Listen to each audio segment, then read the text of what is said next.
امروز 7 اپریل سال 2025 نوحه عینی بهار. من یک طرف کوه برف، یک طرف درخت ها شکوفا.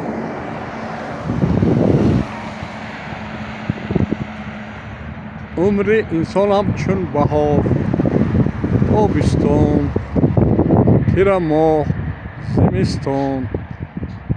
ریشه یکتا درخت بینید یکتا ریشه دارد، شاخهای زیاد دارد. شاخهای این ارگان های انسان است: دل، شش، معده، روده. اگر شما خوب نگاه بین کنید، ارگانیسم انسان امکانیتی 150 سال زیستن را دارد.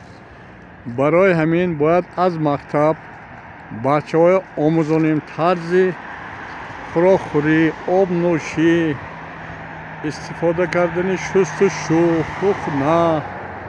حتما وقتی که این برنامه ها عملی شد، آدم ها یاد گرفتن هر خیل خوراک های نمیخورن، عمری دراز میبینند. برنامه دکتر طاهری چطور آدم باید 100 سال عمر بیند، بیمار نشود، باید از باغچه، از مکتب آغاز یابد. من باوری دارم که روزهای نزدیک حکومت جمهوری تاجیکستان این برنامه را دستگیر میکند و در تمام مکتب ها دکترها درس میتین، میآموزانند حمایه کردن چشم، گوش، زبان، دندان، در همان پرته چخیل شدن، شبها چخیل خواب کردن که استموره قد و کج نشود. همین این آموزش است.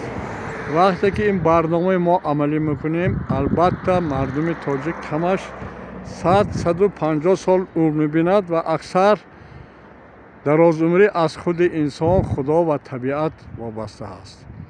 و امروز در سطح جهانی من اینو تحلیل کردم و مردم ژاپن حساب میانه 93 سال عمر میبینند. آنها گپ های عالماشو گوش میکنند، به واسطه از روی همه عمل میکنند، عمری دراز میبینند. سلامت باشید، 100 ساله شوید.